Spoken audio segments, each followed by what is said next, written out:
So once again, hello everyone. Thanks for joining us. For those of you who just joined, welcome to the show.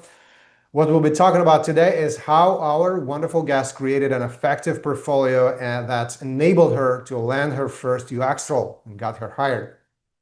So we have invited a wonderful guest who is a seasoned UX professional by now and has quite a bit of experience in the field, who will share lots of her insights with you and answer your questions. We will introduce our wonderful guest in just a few minutes.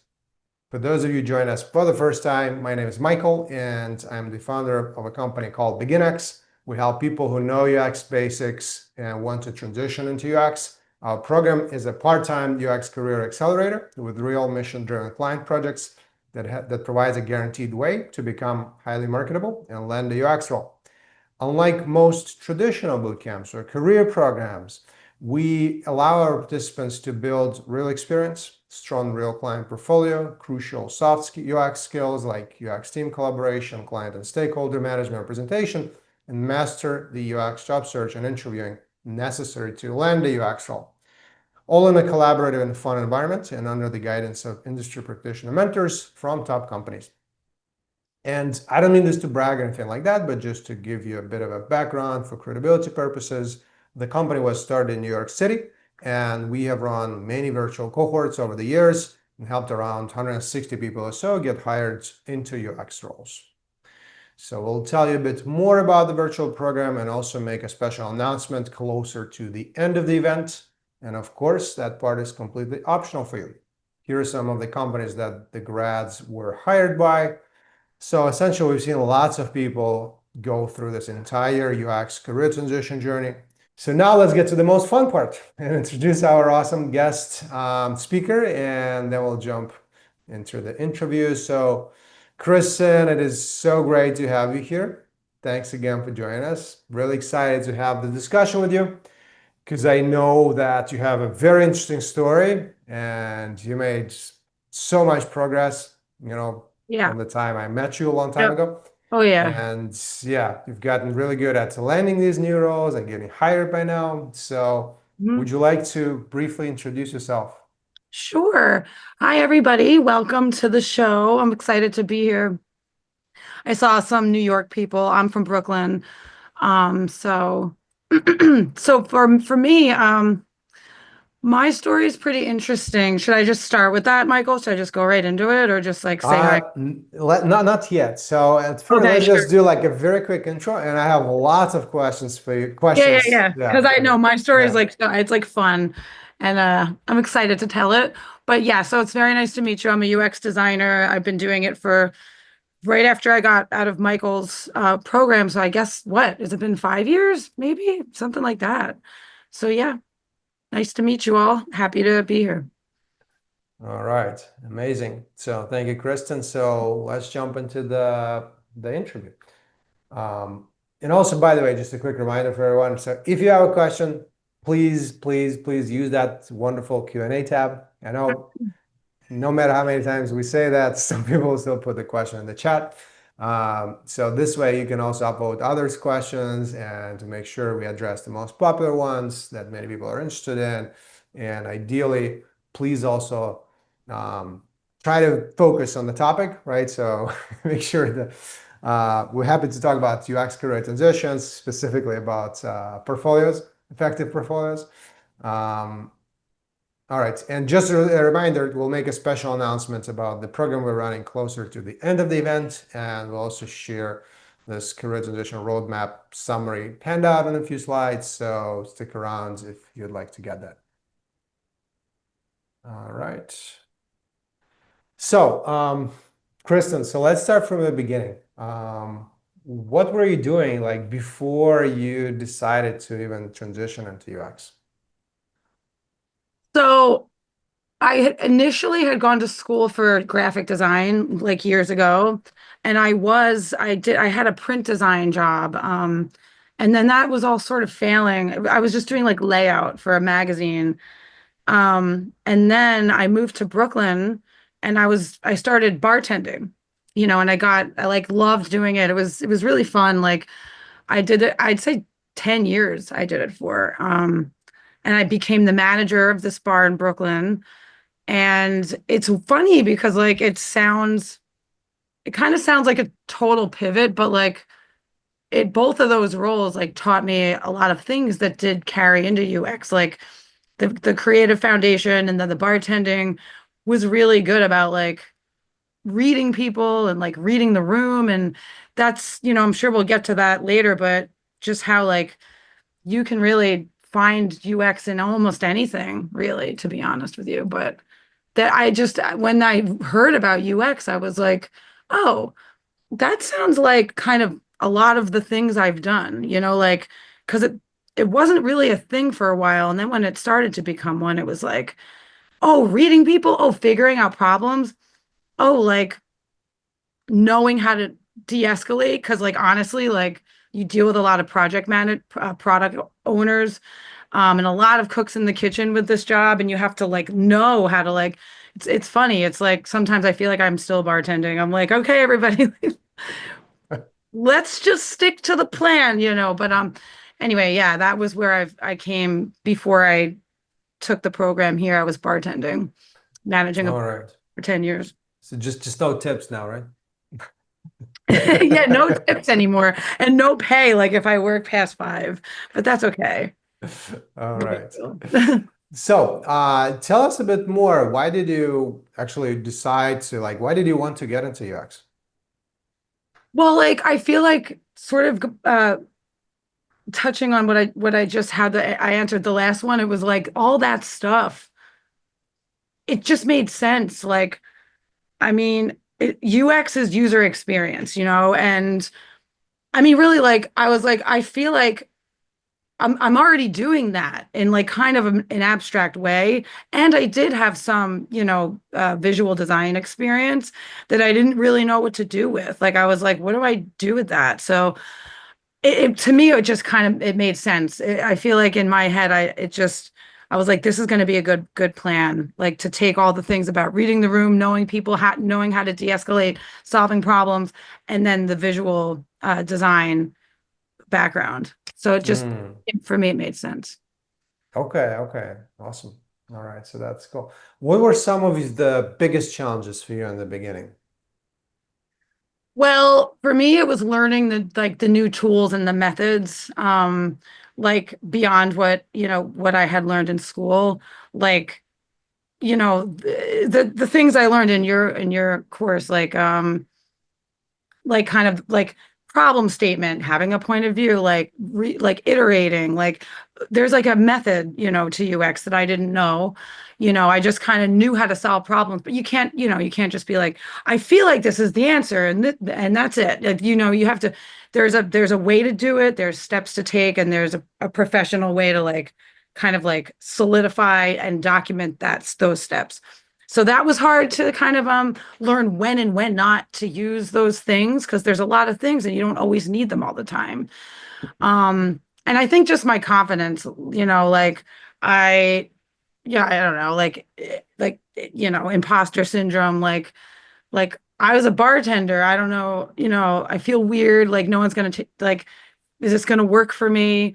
It was a little hard to like think that I could do it and think that it would lead to something unknown because it was unknown. It was like the unknown, like learning something new. You never know like where it'll lead. So it's just always scary starting a new a path, So Mm, yeah, yeah, definitely. That's yeah.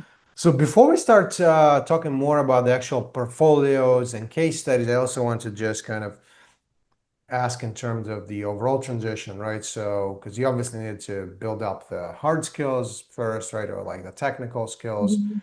Yeah. Um, how did you actually go about building your initial hard UX skills? And in your opinion, what have been the most important ones that employers kind of appreciated the most?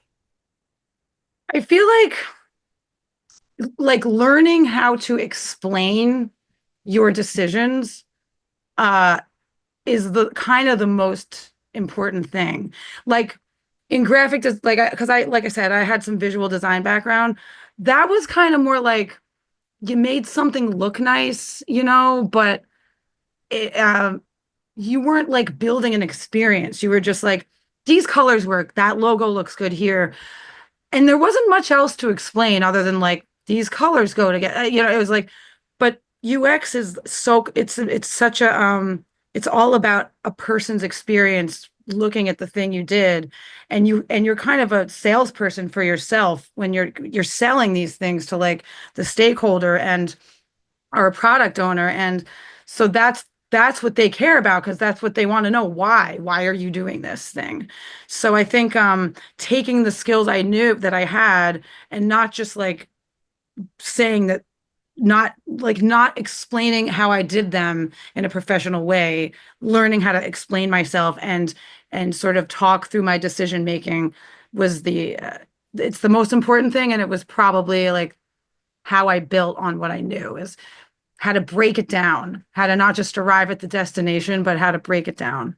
Yeah. Mm-hmm, Yeah. mm-hmm. Okay, okay, awesome. So, yeah, before we again move on to experience and portfolios, etc., I also wanted to briefly ask about soft skills. So, as Jared Spool mentioned at one of our events, so we had him on a couple of times now, I think. Um, Soft skills are actually hard, right? So, and those are crucial to becoming a highly hireable candidate. Mhm. So, in your case, how did you go about building and advancing your soft skills? And, like, in your opinion, again, what are the top soft skills that hiring managers typically look for in candidates? Well, so the last question you asked me, I took more from the design background. This part is where the soft skills came in with the bartending. So it was like I feel like that gave me a bit of an edge because, like empathy, staying calm and in a chaotic environment, like, listening, you gotta always, it's teamwork. Like UX is you're never alone with UX really. You're always in like a little bit of some kind of a team, and it's a lot of collaboration.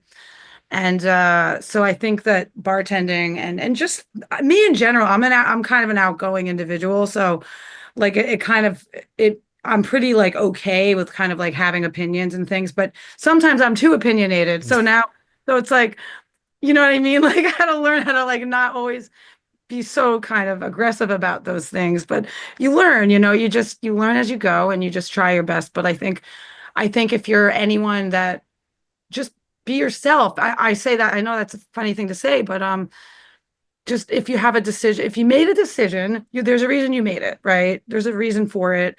So just explain it and tell them why and think about, oh, you're not the user. There's always someone else that is.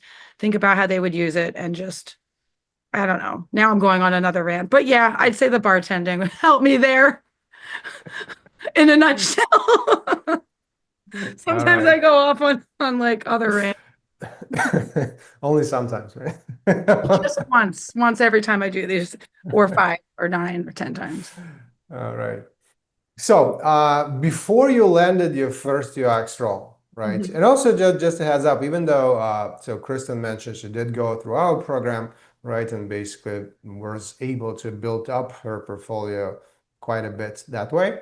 What we're gonna do is we're gonna explore her journey and explore and get all the insights or some of the insights, how she was actually able to do it, like what the case studies were like, what the portfolio was like, what it was composed of, why it was effective. So I have again, lots of questions prepared here. And again, it's let me start with this. Did you actually have any UX work experience or like any professional experience in UX prior to landing that first UX role? Like not officially, no. Like I think, but I tried to do some work for some friends and some like, like small businesses, like, or I would try and like redesign a bad experience that I thought was bad, like any government website you've like ever been on. Like, you know what I mean? Just to be like, okay, like that'll teach me like what do I have to do? Okay, I have to do some like comparative analysis. Let's see who else makes sites like that. Let's try this. And then I would just kind of do my own little projects and try and practice those things. But no, not officially I didn't. It was just kind of more just me like fixing things I thought were bad or asking friends if they needed anything. Like some of my friends own small businesses, so I tried to help them out when I could. Hmm.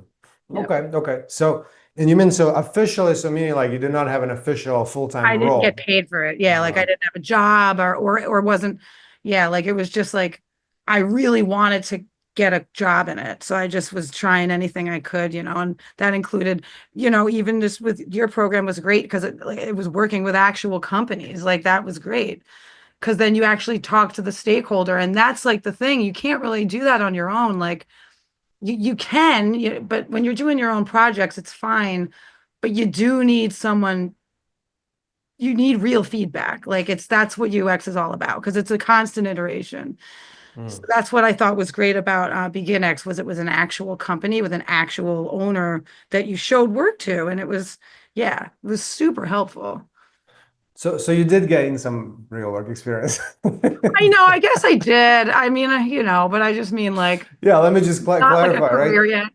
Yeah, because I know like a lot of people think it's just Yeah, because you have to think, I guess, bigger, right, whatever. yeah, Like, because a lot of people think it's like professional experience, meaning yeah. like you have a full-time job, maybe that you go to every day, Right, etc., right. full-time, right? So But yeah, that being said, like that's what got me the job. That those projects with working with those stakeholders, it was what got me, yeah, to where I wanted to be. So I guess officially, yeah, I guess so. so yeah, so basically not in like a full-time corporate setting, but Exactly. had experience working with real companies, real Yep, clients, right? So it's exactly. okay. Also, let me just kind of take a step back. Did you try landing that first UX job prior to gaining that work experience? I did not. No, I didn't do that. I really wanted to feel confident in my skills before I went on like a whole bunch of interviews and just because I'm a pretty like I like to feel good. I like to be knowledgeable. I really want to feel like I have my ducks in a row when I get on interviews because they're always kind of, they're scary. I don't know. I don't want to be caught off guard and not know something. So yeah, I wanted to feel pretty good about everything before I went on my interviews. Okay, okay. All right, awesome. So yeah, I kind of already asked you like how you went about building that experience that you gained and kind of gaining those case studies. I want to just kind of understand in more depth. And I mean, I know it already, but I want everyone to understand it in much more depth so they can learn and apply it as well. So tell us a bit more about the real experience that you gained before you were able to land your first UX role. So we're okay. So I think it was one of the most important things was to work within the team, like to get it put into a team. Um, I thought that was super important because if you're trying to learn UX on your own without anybody else, you're shortchanging yourself, guess you can say. Because like I've never had a job where you didn't have to deal with a whole bunch of people working together, collaborating, iterating, affinity mapping. And that's like when you take ideas and stick them all over the wall and you group them and you find out that, it's just a lot of like interaction. So that was really important.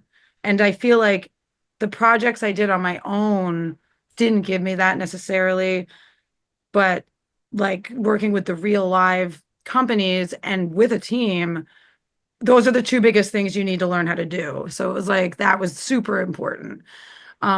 I think that for me was the most important thing, like Mm, collaborating, because it's tough for some people. For me, it is too. Like, but so that's why it's kind of if your head is down and you're all alone trying to do projects, UX projects, you're not really gonna kind of get the feel. It's not like real life that way. So that mm, was good. And then also, like I said, like learning the methodology, putting it to use, getting like breaking things up and showing a stakeholder and getting their feedback, learning how to speak to them. Like if you totally didn't agree, like it wasn't like only yourself talking to yourself. It was like a person that owns this company and you have to learn how to like let them be heard, but still like that's the soft skill part. But Like stakeholder management, client yeah, management, those you things. gotta like set expectations, like they always want everything right now, right away, all that. And that's it's frustrating. So you kind of have to get that little bit of practice of like dealing with that, or else it's going to be like shocking. Because that's Mm-hmm. a big part of I've noticed in like, the jobs I've recently had is just managing those stakeholders, and Mm-hmm. collaborating within a team of people that might not agree. We might not agree, and that happens quite often. And working with developers too, it's like it's just good all around to learn in a group setting with Mm-hmm. with a real stakeholder. Yeah. Okay, okay. Yeah, and I have some like quite a few more in-depth questions, and we'll talk about your specific case studies, specific projects, and like basically that's were a part of your portfolio before you were able to get that first job. And also, let me just confirm, you did not do any internships before your first UX job, right? No, Okay, I didn't. No.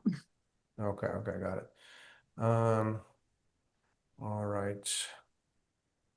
I know you already addressed this a bit, but maybe tell a bit more. Why do you think that real experience that you gained prior to getting that first role actually helped you land that first role?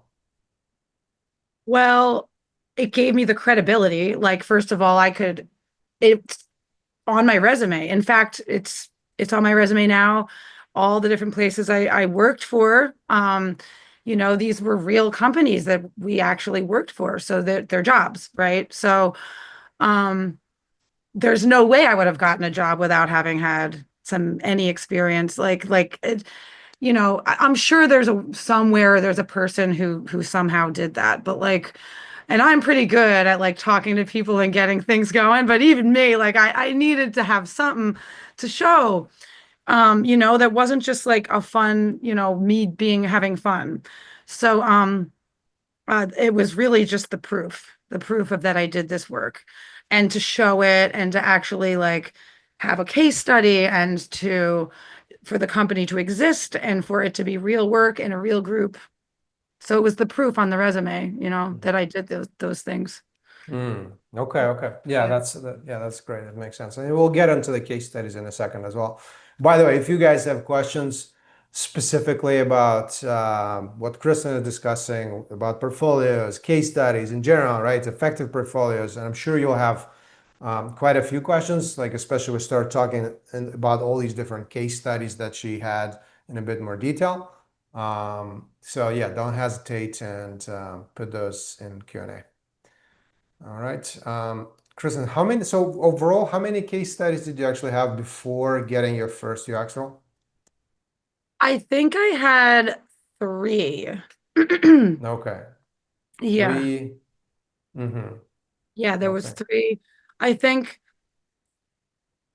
there could be two or three. I think to get yourself to that first thing. But what's interesting is like not every case study has to be like you can make two. Like in my portfolio now, there's like one project I did, but they're two different case studies, because one is like a research and wireframe project, and another is like you can make your own story is what I'm trying to say, but it just has to be like somebody, it has to be a real company, it has to be a real collaboration. I would say three is a good one to aim for, and that's what I had, and I still do. Mm-hmm. I might have four now, but you don't Mm-hmm. want to give Okay. people too much. It's overwhelming. Mm-hmm. It looks like Cindy asked the same question. At the same time, I asked the question. So Yeah, you good don't want timing, Cindy. to. Perfect timing. Yeah. And when you have your three, always have the one that because usually you're asked like share one. So I have a favorite of the three. Tend to Mm-hmm. I'd say And, three is a good number to shoot for. and of those three, so right, all of those were with real clients, right? Yeah. Okay, Mm-hmm. okay, got it. All right. So let's talk about a couple of those in a bit more detail. So maybe tell us a bit more about the case studies you had prior to landing that first UX role. So I think there was, okay, let's see. We had Opperty, which was an online marketplace, and that was like a real company startup. That was an interesting one. I learned a lot with that. Then there was Camua. That was a video editing app for your phone, which was super interesting. Those guys were in London, which is interesting because my one of my jobs was Sky UK, and it was because I worked. Remember that company, Camua? Mm, mm-hmm, I mm-hmm. got the job for Sky because I worked for a company based in London. They were like impressed with that. So that's Mm, interesting. Um, and then there was Olas, which was really that was a fun one too. That was about like people looking for internships. And it was like instead of like a job search, it was an intern search. So that was and I got hired, he hired me to do a little job after that and paid me for it, actually, which was really cool. So those were those three jobs I had that I did that landed me the job at Johnson and Johnson. mm-hmm, mm-hmm. Okay, okay, awesome. So again, if you guys have more specific questions about the case study, about the details of the projects, etc., feel free to just again use the Q&A and put some questions there. Kristen, tell us how long approximately was each of the projects in terms of duration, just roughly, like how many weeks and months, roughly. I feel like they were what, like 8 weeks? I could be, So like 2 to 3 months, basically. yeah, like they weren't very long. Like we did a lot in a little bit of time. Um, I feel Yeah. like they were all sort of the same amount of time, like yeah, couple months, 2 months, something like Mm-hmm. Okay, okay, all right. So that's yeah, good. Yeah, I feel actually that's what so I have all these a lot of consultations with everyone with folks transitioning into the field or like landing looking for their first UX role. hmm, And yeah, and I feel like that's one of the reasons we stick to that duration usually, right? Sometimes it can be a little longer, is that it's like a perfect duration. So it still looks great on your resume and your LinkedIn, right? So it doesn't look like a 2 day or 2 week project, right? yeah, So it's a few months, right? Um, but on the other hand, because obviously your ultimate goal is to land a paying, full-time paying job as soon as possible, right? And kind of get there.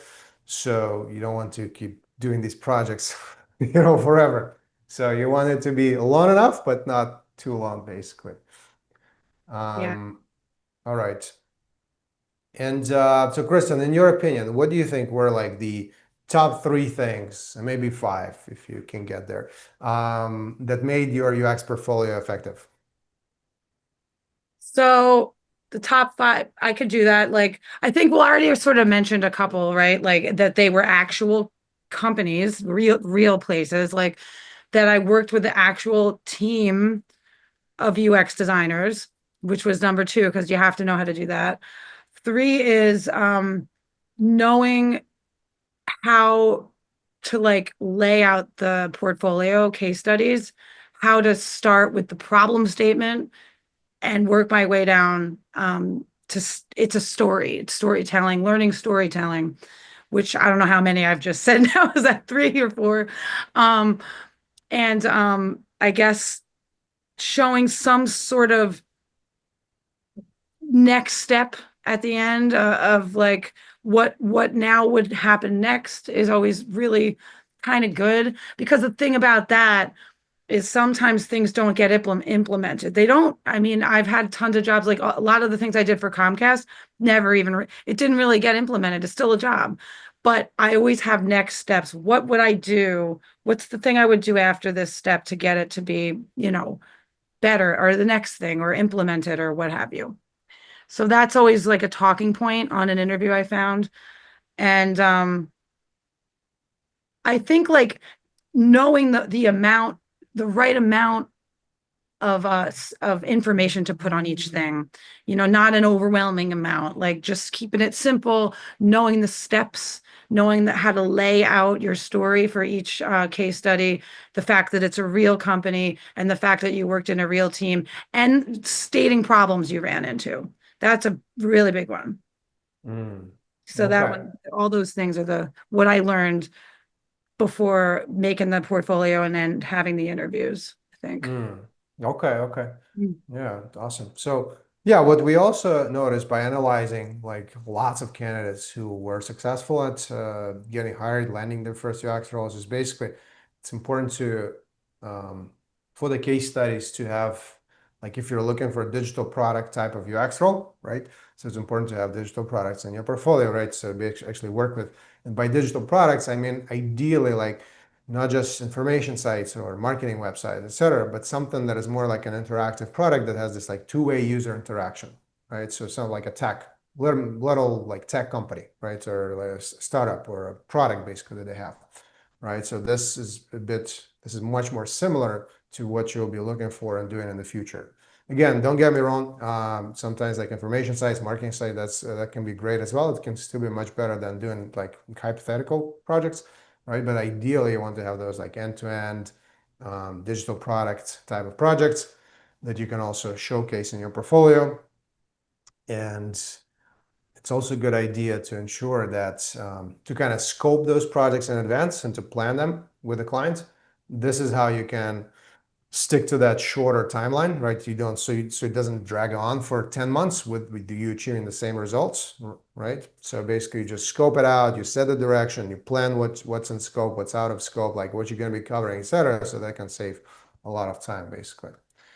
Um, Kristen, what were the biggest mistakes that you made in your portfolio, you think?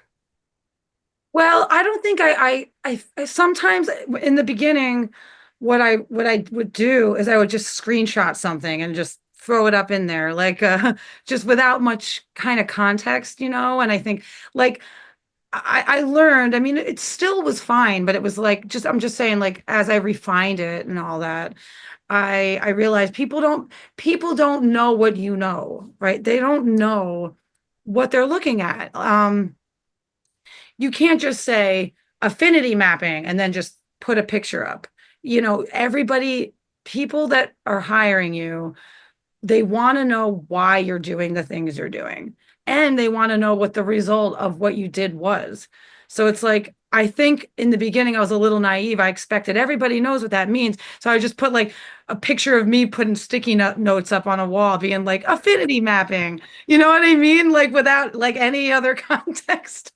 Um, but then I learned, affinity mapping, we found out that most people feel this way. We grouped those things together, and the result was that our POV switched because of what we found out doing this exercise, or like just keeping it simple, but still having some context to what the images are up there. Um, and then or on the other side of the coin, like going on and on and on for too long, like just too much text all over the place. And trust me, like no one's gonna read that. Like people looking at portfolios, they're gonna see it, be bored. I mean, think about it. Like, would you want to look at that? Probably not. Like they want to see what did you do? Why did you do it? What's the story? What was the result? How did you do that? And how do you think? How do you think through a problem? Not Mm. necessarily like pretty pictures of me putting sticking. I mean, I'm sure it was a cool picture. I'm sure I was great, but it wasn't enough context. There needs to be a reason for everything, and it needs to make sense to the stakeholders. So I think those are kind of the biggest things I realized. I was like, oh, I gotta do that over again. You know.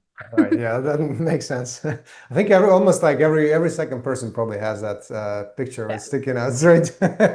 Yeah, and it's because like, but that you can do that, but why? But what's going on? Like Yeah, you just gotta give the context, right? Not I just think one time I had like a picture of just wireframes all over the place and was like wireframing. And it just had all without, and I'm like, oh, like it's a cool photo. Like it looks really cool. But um, what is this? Like just think about someone that has no clue. Like your mom's looking at it. Like, how would you, if she's looking at it, what would, how would you want her to see that? What she doesn't know what that means. Like sometimes I think about that in that way. Okay, okay. So let me also take Bruce's question here in Q&A. And we already kind of touched on some of this, but maybe we can add something to that as well. So Bruce is asking, high level, what's important to show in your portfolio in 2025? I mean, that's a good question. I haven't I, I know what I can say about that a year and a half ago and I got my no, but I don't think much has changed necessarily since I think yeah, I can just answer it. Like just getting to the point, I think, get to the point of the story, have the context, tell the story in the right order. Don't put things in for the sake of putting things in. Um, but it really hasn't changed, and it never really has. It's been the same sort of the maybe now that there's a little bit of AI going on, you might wanna you could add that you've used some of those tools and some of your, hard skills. I mean, because we all have, so that might be helpful, but the portfolio is more to explain how you think, though. So I think it's just remained the same. There's nothing kind of different about that. It's like, if anything, people have less time. And also, too, I'm going to add this little side note in. It can, you can really tell if everything is written by ChatGPT. So maybe that's one little thing I might add, like the long hyphens and all the little weird and all that. Like you can tell. So the only thing I would say about maybe what people don't want to see in 2025 is that don't have your own thoughts, and that you can't write a paragraph. Like it just, you know, I can, when I get emails that I know are just like Chat GPT, I'm kind of like, ugh. So I guess just trying to make your own words come out. Be yourself, as I said in the beginning. So avoid having everything look like that. And I think that would be my answer to that. Okay, okay. Yeah. Yeah, so basically to kind of sum it up and add to that, yeah, I would say, yeah, I think that's a great answer. And just like what we discussed earlier, right? Like Mhm. having comprehensive real client case studies, we're working with a team, etc. So Right. the fundamentals are still the same, I would say, of a strong and effective portfolio. Again, and probably showing some AI tools usage potentially, right? Yeah. That you've Good to like, know how to use it, yeah, but like yeah. use it wisely, I Yeah, guess. not like showing that it did all the work for you, right? But Yeah. Just, sh show it as a tool that you used, and that it was um, your companion, your collaborator. yeah, exactly. All right. So there's another question from Melissa, which we'll come back to in a second. So we've already answered Cindy's question, um, and so I think Melissa wrote a great question. So I'm gonna Mm. read it out and then we'll come back to it in a bit. So Melissa was asking, how can you provide an example of how you emphasize a problem you encountered from one of your case studies? So I know, Kristen, you might need some time to think about that, right? And kind of try to remember. So we can come back. You can take it now, or if you want, we can come back to it in a bit. Yeah, let's come back to that because I have a couple, but I just like need to think about which one would probably be the best one. Okay, great question, Melissa. Yeah, it is a good question. Questions that make people think, right? Yeah, I have to think now. Darn it. I'm just kidding. All right. Don't make So, me Kristen, think. on top of what you already mentioned, I know we discussed this quite a bit, but why again, like anything else you want to add to that in terms of why do you think it was important for you to have those real client case studies in your portfolio and not just hypothetical student projects? What was the difference? And in your experience, maybe how can you tell hypothetical projects apart from real ones in somebody's portfolio? Yeah. Well, I don't know. I'm not sure. I mean, I've looked at tons of work where I just had to critique somebody's the other day. It was a guy whose son, he wanted to be an intern for me at my job now, and he wasn't ready. I didn't think, for one. So I gave him a whole bunch of feedback, and it was a lot of like what I it you can like a lot of I'm going to go off that just because that's a really great visual for me to how to answer, because I just did this and I knew that it was all just passion projects of his own, because it was written in his own perspective. There was no story around like working with anyone else. It looked like it was fun for him, but it wasn't exactly experience that I was ready to take him on and have him work with me. It's you can tell because it's not written in a way that's like collaborative. There's no stakeholder feedback, there's no results, there's like no you need feedback to make iteration. So his stuff was just basically like improving things, which is great. Like that's exert, but those are more exercises. Like I think that's a good exercise, but I don't think you should just look around and like have put your fun, exercises in your portfolio because it does show it's it's just obvious. Like it's obvious that you didn't work in a team and that there was no stakeholder and that this is something that you thought was fun. And that's all good stuff. I think everybody should do that. I still do that all the time, but um you can tell when it's real, when it's at when you've worked in a real situation or not. It's the wording, it's the methodology that you used. It's like you can if you when you test things, when you test something, that's part of your story, and you can't test it on just yourself. Like you can't just user interview only your own self. So those things are part of the portfolio. You have to get results for UX interviews, paper prototyping if you're going to do that. You can do anything that requires getting feedback is a very important part of the process, and you don't get that if you don't have an actual experience. Mm. Okay, okay. So basically, it's like the huge part of it is like working with others, right? So working Yeah, with a and getting team feedback and changing things and iterating and and working with stakeholders and clients hmm and having hmm constraints and getting feedback, like you said, from yeah, them. And that's exactly. great. Okay, okay. All right. So we're ready to come back. There's another question from Ragavi. And so do you want to come back to Melissa's question? Sure. I don't Oh know if you wait. had, I don't know Oh if you had no. Oh my gosh. I got the thrown off. hardest question It today. really is. Because I feel like it happens all the time. Melissa, you wanna add another question? No, I'm gonna answer this one because it's No, good. no, no. I mean, just on top, in addition to this one, and and also, meanwhile, I want you guys to think like, is there anything that you really want to learn today, right? That you haven't learned yet, right? That specifically from Kristen's experience, right? And like what she did, like how she did it, what case study she, because we already explored like the case study she had, how she structured her portfolio, what it included, etc. And then I want to ask her some questions about job search as well later. But if you want to learn something specifically about her experience building an effective portfolio, definitely put that in Q&A. And again, we'll try to address all the questions if possible. Well, I feel like you can just blatantly kind of say like what I learned as like a heading. You can like I'm thinking all about you're making me think about all the times it's happened, but your question is actually just like how do you do this? And I think like on my portfolio, there's a place where I'm like, you know, where we pivoted, or I'll say what didn't work. It's fine. It's totally fine to say that. Like that's a good UX designer. Like, and you can make that a headline and explain it like in a very succinct way. Like, you know, I did a work for Comcast.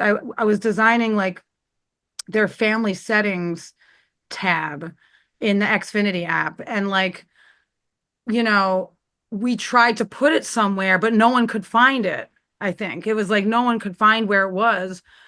And I think somewhere it's like, oh, well, did you pivot? Like, what did you learn? I was like, well, we learned people couldn't find it, and here's how, and you always have a solution though. You don't want to be like, this didn't work. It was a problem, of course, but this is how we solved it, right? And I'll tell you, that is a better candidate than someone who had just no problem, because that's kind of unbelievable because every day is a problem. Like that's your job is to fix them all the time. So, but it's good to highlight. I say you just make it its own section, something like where we pivoted. We put this here. We found that no one knew where it was. It was hidden behind too many things. We moved it there, and the percentage of like interaction increased. You know what I mean? Like just call it out, just blatantly call it out in its own little section, I think. Mm. Okay, okay. Yeah, If that's you don't want to do that, you can bring it up in the interview, but I think it's cool to put it in the case study. Yeah, but it definitely, yeah, usually that's what I keep hearing as well from a lot of people that it's and hiring managers, right? That's usually great to have those Yeah. challenges that you run So that into. shows how you think. That's Hmm. another version that shows them, oh, this person didn't like get frustrated. They said, oh my gosh, that's interesting. I'm glad I know that. Now I'm going to do this, so. Hmm. Okay, okay. All right. So Ragavi also asked, how did someone's feedback slash comment shape your design decisions, and in what ways did you stay true to your personal style, values, or design philosophy while improving the outcome? Well, that happens every day to me, so I can gladly answer that it happened today. Um, it will happen every 5 minutes. Like that's the job. It's like you will not every 5 minutes, but like it's a constant sort of because today the lead developer at my job didn't want to do something I came up with because I think he just thought it might be a little bit too much work. That's one thing. That's a whole nother, I can touch on that. And what we did is we compromised. I said, okay, if you can't have an accordion, if you can't have it this way, if the information can't be there, how could it work? How could it work? And then he came up with some things, and I'm like, well, I don't know about that. And it's really just constant communication, honestly. Like you can stay true to yourself. It's like anything. Think about any relationship you have with anybody.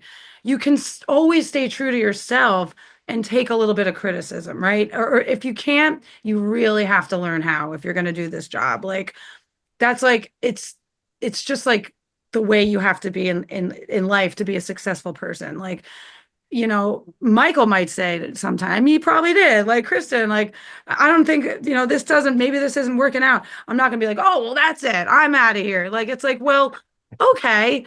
Well, and then I would say, well, I kind of think this is the reason I did that. And then he'll go, okay, well, I think, and you just talk and you keep going and you talk it out like professionals, adults. And it's usually a compromise somewhere in the middle of like what that person wanted and what you wanted. But you do have to be flexible. Like, when there's a product owner there, you'll in some way, shape, and form, you're going to have a product owner. It could be the CEO, it could be whoever it may be. Um, and you have to, it's their product, they own it, and you're helping them. They're not telling you what to do, you're not telling them what to do, you're helping them get to their vision. So as long as you keep that in mind, you're staying true, right? You're figuring out a problem together, and naturally people aren't going to agree. But I'd say never just throw your hands up and be like, I'll just do what you want. That, I guess, don't ever do that, because that's not good, because we're our jobs is user experience. Their job is to just make a product, and sometimes they don't understand. So we help them understand. We help them. We don't get mad. We remind ourselves that they are not a UX designer and they hired us for that reason. And that's why we're here. And we want to make a good product with them, that's the soft skills. All right, awesome. Yeah. So, Ragavi, I hope that answered your question. It was quite a bit. I know. Well, a lot going on there, but that's Yeah, how taking I know. feedback is a very important skill, Yeah, right? So you want to be able to push back and to like kind of share your point across, yeah. right? And Like in a way etc., it's not. but also not be like too rigid, basically, right? Or like, Mhm. yeah. So that's Exactly. soft skills, right? Exactly. All right. And I know, so Alyssa is also asked about job search, and that's, yeah, was gonna ask you a bit about job search as well, next. So good timing, Alyssa, and then we'll come back to David's question. And Melissa had another question. Thank you, Oh, Melissa. Melissa, she's good. Where's Melissa? Where's Melissa's question? The top one, it looks, it's sorted by, and by the way, you guys should, if you haven't, please upvote, read others and upvote others' questions if you have, if you're interested in the same question. Um, All right, so here's what I wanted to ask you. So before we get to actual search methodologies, just briefly, right? I know this event is more about portfolio, right? But LinkedIn and your resume are still important before they get to your portfolio, right? So what do you think made your LinkedIn and resume effective at getting hired? And like, Well, I think it was 100% the the companies, like the real projects I did, because I mean that made somebody feel like safe about even interviewing me, like, oh, this person's done this before. And make no mistake, they're jobs. They are jobs, and you put them down as such, and that's three jobs you did already, and that's pretty good. And then, and then have your portfolio link. But I think LinkedIn, um, you can put your resume on there. I think my resume is attached to my portfolio as well, but it's definitely the experience, those three jobs that you did, that I did. hmm. Yeah, yeah. Okay, okay. Hmm. So let me also actually just briefly take David's question first while we before we get to the actual job search. Hmm. Since we touched again on experience and case studies. So David was asking, how did you find the clients for the portfolio work? I know we kind of talked about this a little Oh bit, yeah. but Well, that came from Michael's program.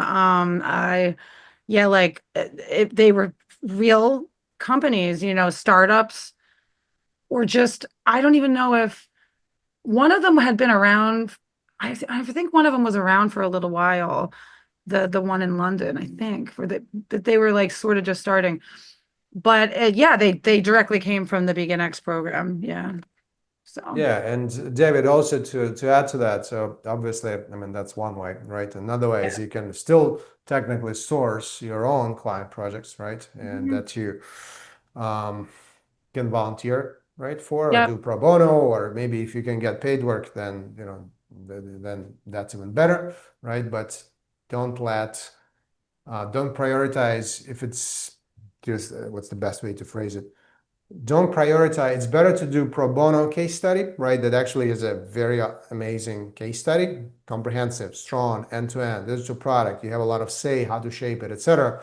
Versus getting paid something but only doing like wireframing and nothing else, right? That's a really good point. You want the whole end to end. And what's good about like being in a program that's like this, the one that yours, or the one that's like it, is that it teaches you as you're learning by doing it, and it's teaching you how to do it. So it's pretty awesome, like way to learn. Like I actually think like all colleges should be like that. Like you should just work. I don't know. It's just it's a good, it works. It's like you're doing it. Because I remember like going to college, there was a lot of things I learned there, and it was totally different when I got out. Like I was like, what? I didn't learn this stuff. So it's really important to have that real experience on your portfolio, or on your resume. Yeah, yeah, it makes sense. And also, David, on top of that, you can, of course, you can reach out to accelerators and incubators, right? You can try to get internships. It's just the thing with internships, right? So you just have to find a good one, right? Because the problem with I speak with lots of people, and here's what I keep hearing, right? They put something on the resume on LinkedIn. The problem is in many internships, like you would expect, you do kind of like lower level work. Sometimes you get pigeonholed into doing like very narrow special tasks. So in many cases, you don't get great case studies. You don't get or any case studies, right? So that's the biggest disadvantage, right? And so it doesn't get you to your goal of landing a nice full-time role effectively, right? Unless you can get some good one. There are some good ones. They're just much harder to find. Sometimes more, like as hard to find as jobs. You can also use platforms like whatever there was like Catch a Fire, some other ones. You just typing like volunteering and find some platforms, right? So there are platforms like that. The thing is, just make sure that it's not just because all experience and all case studies, they're not all equal, right? You can do something for like 2 years and still have not have a great case study, not have a strong case study, not have great experience. And it will maybe look, I mean, it will look better than what you had before, but it's important to have strong and effective case studies and valuable experience. And to do that, again, it's important to have these like comprehensive end-to-end, or at least projects that cover a few phases of the UX process. So it's not just like just one phase. So it's important to have to collaborate with stakeholders, right? So you don't just meet them at the beginning and then present to them at the end. And in some cases, people say that they do real client projects, but then they don't really approach the stakeholders and don't work with them. And maybe the stakeholders don't even know. So in that case, it's not really real. Um, so basically, it's important to be able to work with stakeholders, right? And to have these digital products. And what else? Yeah, I think as Kristen mentioned, so team collaboration, crucial, all right, again. And if you try to source this on your own, don't do this on your own. Find some kind of team. I mean, you're welcome to just type in the chat. Maybe there are others in the chat who want to form a team with you or something like that, right? Um, and it's also a good idea to have a mentor, right? Because sometimes what happens if you're just starting out, the organization, they might not be UX experts either.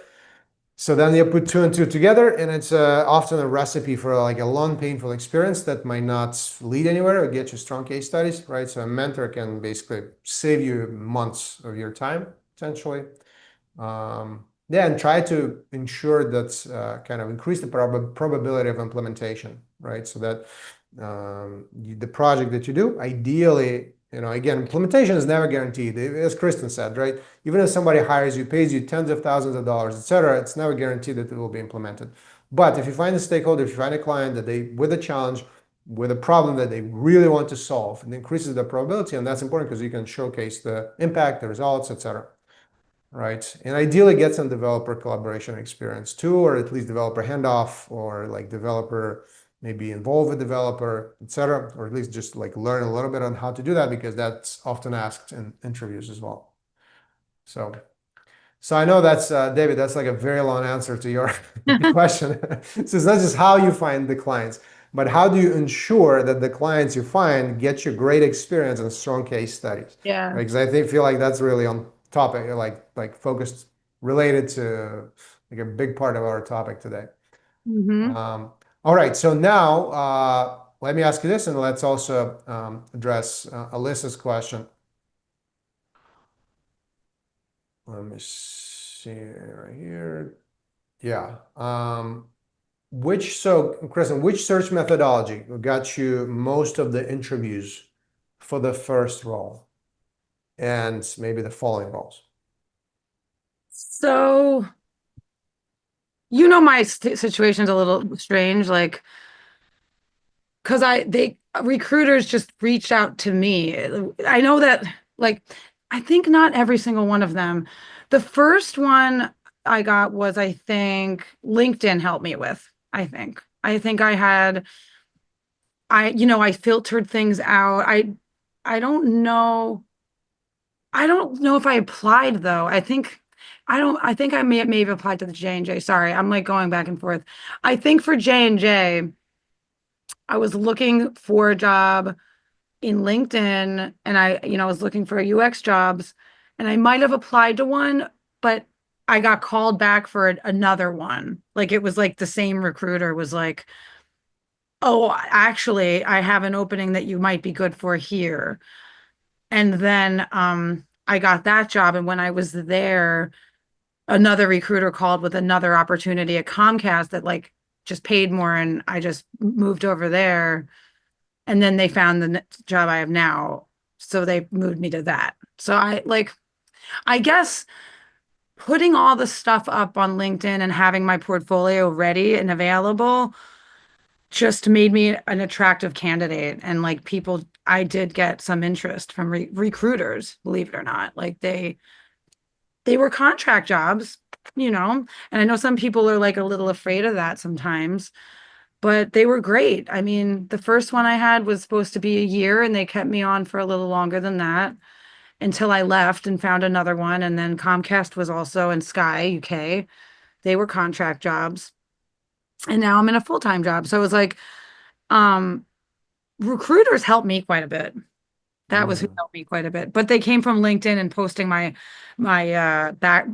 projects and you know, all Okay, okay, they did on there, yeah. okay. And that's just to recap. So J&J basically recruiter reached out to you, right? Yeah. Okay, okay. Yeah. And just to add to that, so obviously for a recruiter to reach out to you, we need to do everything that we discussed before, right? So because if we come back to that framework that I briefly covered in the beginning, right? So you want to build up that product, right? So skills, experience, case studies, etc., and package that up in the most effective way possible, right? And that's at that point, recruiters may start reaching out to you.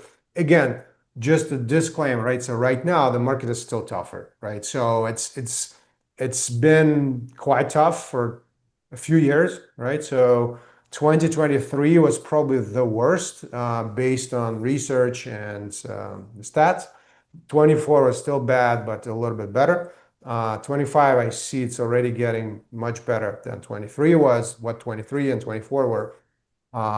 It's still tough though, right? It's still long-term trajectory based on research and like what we studied and et cetera. It's still good. It's still going to have this like nice steady growth. We just need to get over this um, time of absurdity with overhiring at first and then doing all the layoff at first because of the pandemic, right? And that's kind of the reason. If you did not read a lot about trends and markets, etc., right? That's the reason we're in that market, right? So feels like we're getting over that. But we did a whole talk with who I mentioned before, Jared Spool. He gave a whole nice talk for about 40 minutes about the whole like state of the job market, where things were, where things are, where things are going. So Mika, maybe if you could post that in the chat for anyone interested, if you want to learn more about that. Yeah, that was very useful. And I think he actually reposted it recently again on LinkedIn as well. It's called What UX Hiring Managers Look for in Early Career Candidates. And then there was another event, How to Stand Out in the Job Market. I think both of them have that talk in the beginning that kind of gives the background. So maybe watch the later one. All right. On top of that, Kristen, so I know you mentioned recruiters and recruiters reaching out on LinkedIn. Let me also ask you this in general, right? So is that your favorite search method? Basically, recruit. I mean, if they do reach out, right, it probably is favorite because it's like a really nice method, right? When you Oh, just yeah. sit and wait. But do you want to mention anything about like overall like your favorite search methodologies and why and which ones and Yeah.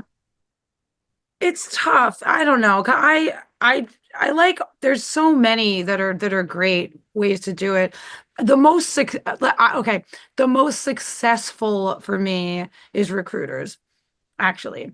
And I've even reached out to them, even when I'm just in the mood to like have an interview or like maybe I'm like no, I'm serious. I just have to practice like just in a way like and I've gone on a couple. I went on one for Verizon like a few months ago, and I was like, no, it didn't go very well. I don't know why. It just was weird. The guy was like eating ramen noodles on the call. It was just strange. It was very weird. Um, but that's been the most successful for me. But I think LinkedIn is cool because you can like filter everything and search how you want, and you can really like filter it down to what you want, what you're looking for. So I like that. It really narrows down the search for me.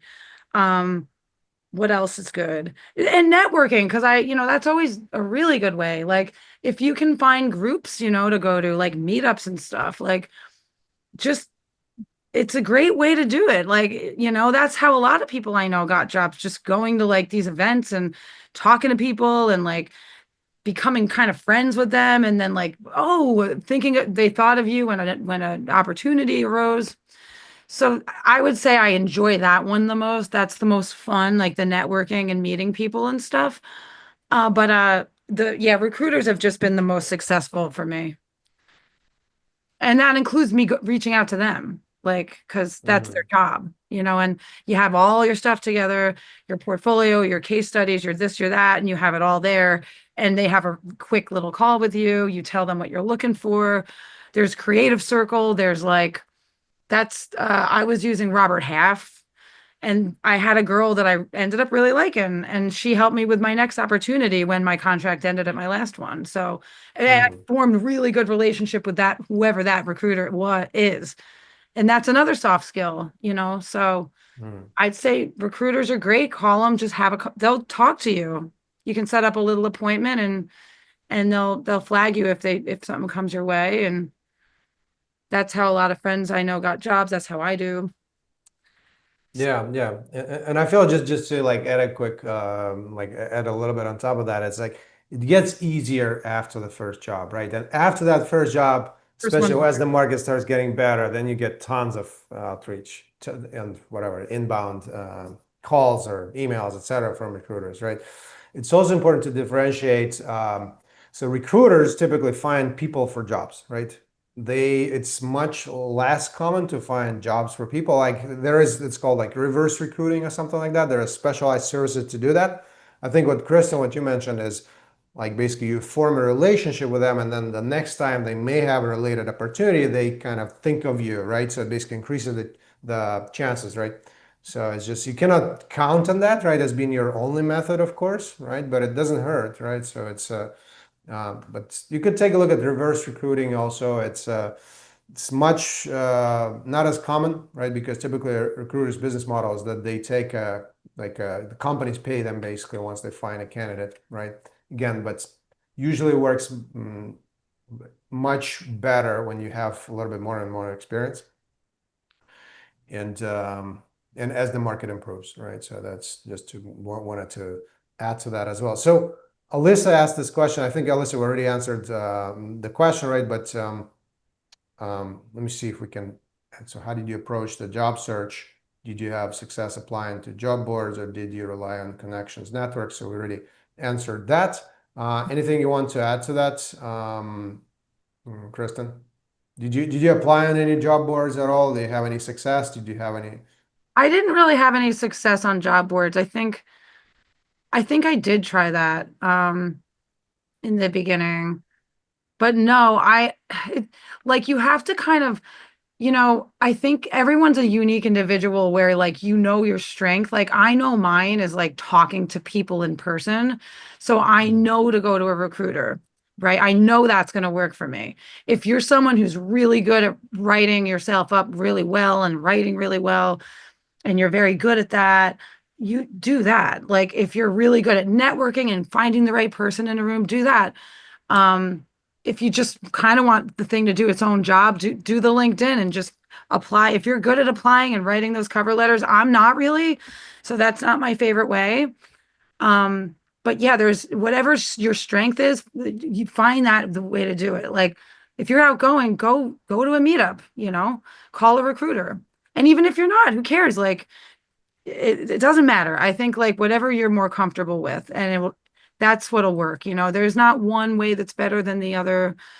But for me, job boards didn't really work because I think I'm better like in person. Yeah, and I think that's a great point. It actually, and it's yeah, definitely, especially now, like especially after the pandemic, because everyone started applying everywhere, and that just created a lot of noise for employers and for candidates, right? So right now, this job board process is like a total mess.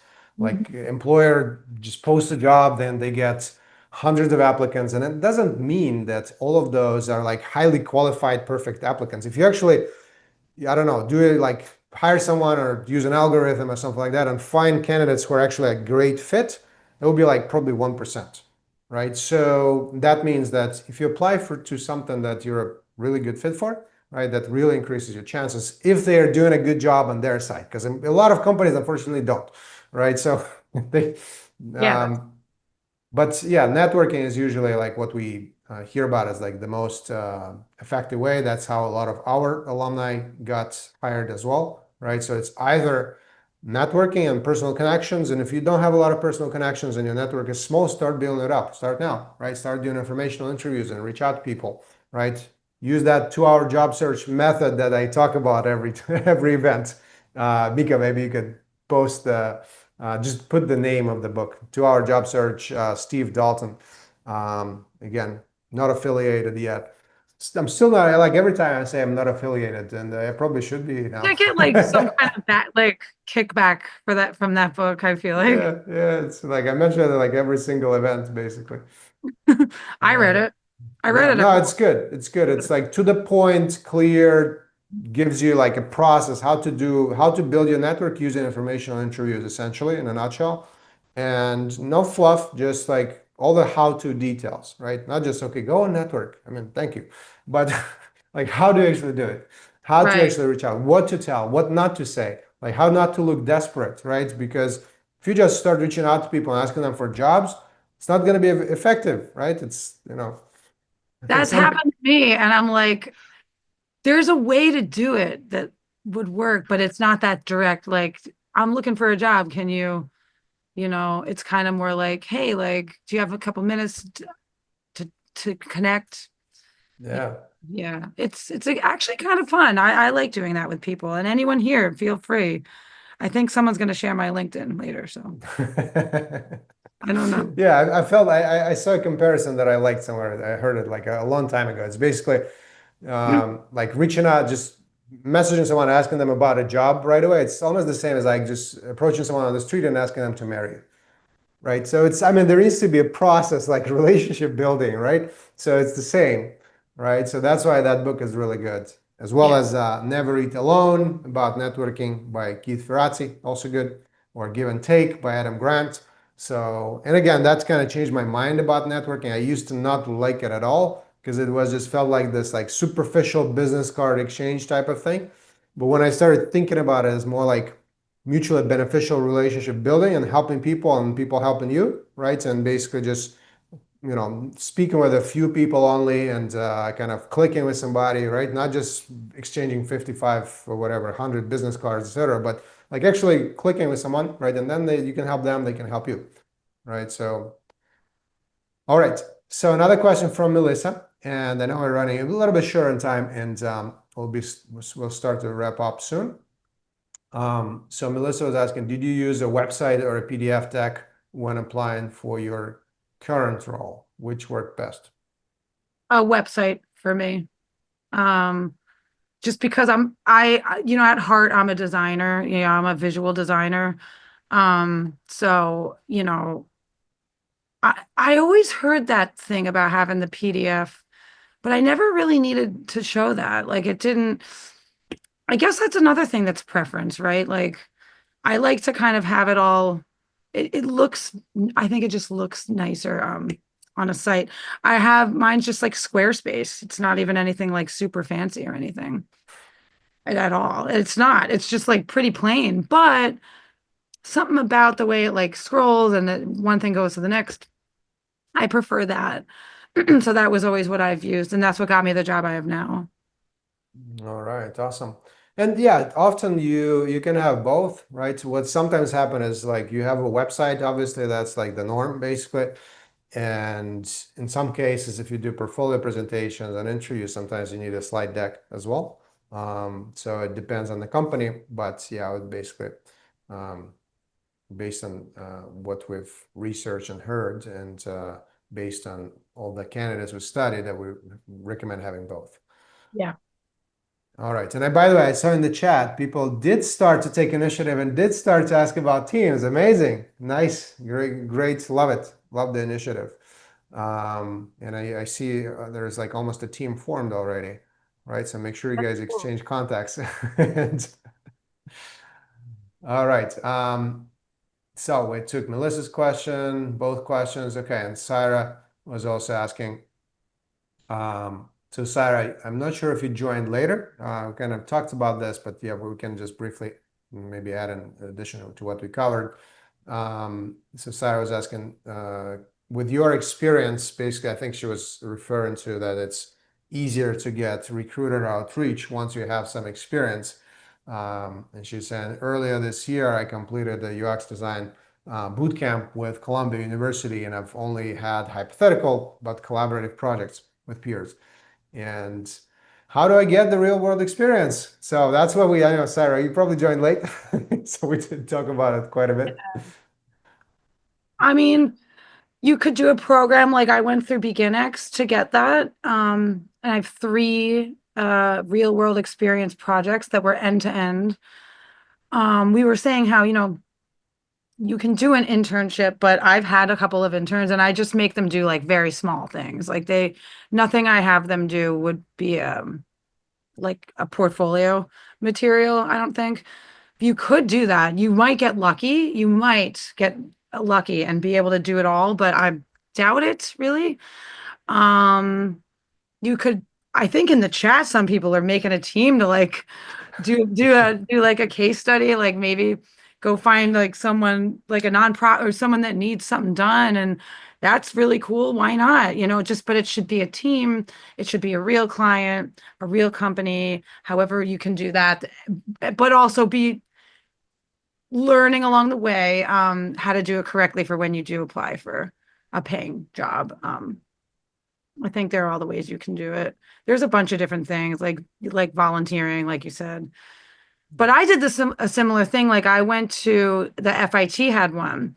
It was like a boot camp, or it was like um I wasn't really a boot camp. It was like a program. It was like UX design certification, right? And I did that. And then I went to the mentorship program, working with the real clients and the real companies. But that was after I did the first thing. And that program is what got me the job. Hmm. Yeah. Okay, okay. Yeah, it makes sense. And oh, here's what I wanted to. So I think Mika might have already posted. We did there's another event we did with UX manager from Google a little while ago on how to build real experience and strong portfolio and strong case studies, right? So we went into quite a bit of detail, quite a bit of depth there. He also did a quick talk as well. So maybe Mika, I'm not sure. I think you posted something related. I'm not sure if that's the same event. So maybe post that one as well with Earl. So that can help as well. And obviously, you're welcome to apply to the program too, right? If you want to Oh, just that's awesome. Yeah. No, plug into the system, right? That's all set up for you, right? And basically save you, a lot of time. that's great. Because every month, you know, the journey is shorter for you. Basically, that's when you're going to be making an extra month in salary from that UX job, right? So don't forget to include that opportunity cost when you're working on this, right? All right. So I think we covered most of the questions. Any other quick burning questions from anyone before we start wrapping up? And feel free to pop those in the chat. I mean, in Q&A. Sorry. And Kristen, last question for you on my side. Any like final top three pieces of advice to people transitioning into UX and looking to land their first UX roles? Yeah, I always sort of feel like it's always good to remind everybody that we all are UX designers in our hearts. Like we all, anything that you've done ever is figuring something out, right? Really for real. It's just about you just automatically thought through it and came to the solution. UX is just how to break it down, how to document it, how to show it, talk about it, and get paid for it. Like seriously, like it's all of you guys are UX designers. You just might have to just learn how to professionally kind of like shape it. Um, Another thing I like to remind people of is it doesn't matter if you're like outgoing or like extroverted, like don't be nervous about that. Don't think you can't do it if you're someone who, is shy or introvert, or maybe you don't think you can do the networking or the talking to everybody. That's not true. Um, you get paid on how you think, not how loud you can talk, so don't let that ever, get in the way. And also, just the last thing is just like you're already starting on the path, you're here. And that's really great. And I'm proud of all of you guys for being here. And I think you can all do it.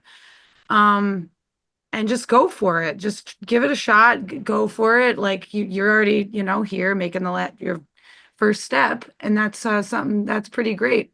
It's 8 o'clock, and you're here, and you're not watching TV or something else. So you're doing great already.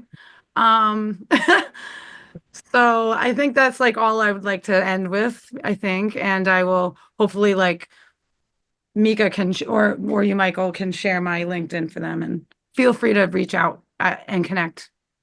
Sure, sure. Yeah, Mika, maybe if you could grab that, Great. Kristen's LinkedIn, and I'm sure you guys can also just find Kristen as well, Kristen Domenico. I don't think your Yeah, last name is added here, but I don't know. yeah. So, but it's written on the event page, so If it's not. anybody wants to get a call or a coffee chat, please, feel free. I'm open and available, and I like stuff like that. So you're not Well, putting me out. be careful what you ask for, I Kristen. know, I'm serious. I love it. I love it. All right. Okay. So gonna be wrapping up. So thank you so much, Kristen. So this was awesome. Hope you guys enjoyed the event and got some great insights.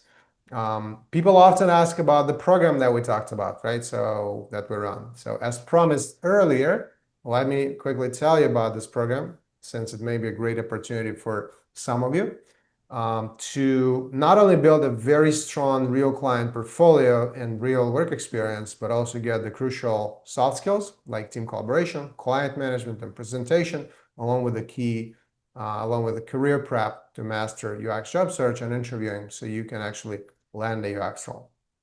So, who this program is best for? It's best fit for ambitious people who know UX fundamentals or come from a design, research, creative tech, or related background and look to transition into UX in one of the most effective and efficient ways and without quitting their current jobs or other commitments. We're also pretty selective, look for motivated and committed team players. We ran lots of cohorts over several years and helped about 160 people transition into UX. Alumni of the program have been hired by companies like Johnson & Johnson, SiriusXM, Coach, Google, ABC News, Meta, JP Morgan, many, many more. The accelerator was ranked by SwitchUp as a best UX program for many years in a row, and actually at #1 this year, and featured in Fortune magazine and ADP list.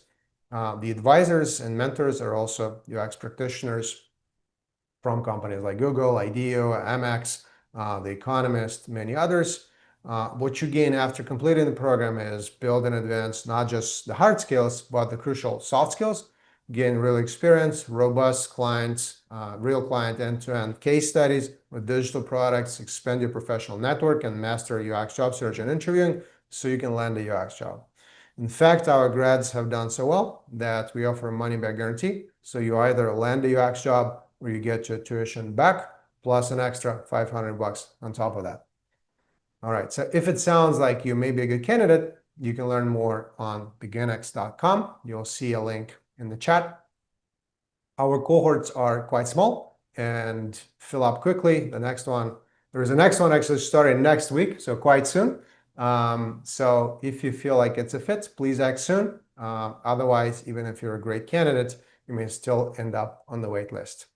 Also, to thank everyone in our community who attended this event, you'll be eligible for a $500 tuition credit if accepted. To claim that credit, what you need to do is by tomorrow, request a free, no commitment career transition consultation where we'll do a first UX job hireability assessment for you. And you'll see a link to that in the chat and can also find that on the website as well in the consultation section. And by the way, these sessions are designed to not just be some quick program pitch, right? So they're actually designed to be quite valuable to you, right? So we'll take a look at your background, skills, and experience. We'll identify what is possible for you to do to become a highly hireable UX job candidate. We'll uncover the key bottlenecks restricting your UX career transition progress, create a personalized action plan that will get you the results, and also see if you may be a good fit for the UX Career Accelerator program that we run. All right. Finally, I also wanted to mention that we frequently run different types of virtual events, so we'll keep you updated about upcoming events and share resources via email and our newsletter, basically. So that is usually sent out once a week, maybe once every couple of weeks or so we don't spam. Thank you so much for joining us tonight. And thank you to our wonderful guest for taking her time to join us and provide all the valuable insights. It was a huge pleasure to have you here, Kristen. The pleasure was mine. I always enjoy talking with you, Michael, and everybody else. I hope anything of what I said was helpful to anybody. I already got some LinkedIn friends, so All right. having me. Awesome. All right. So we'll see you guys at the next event.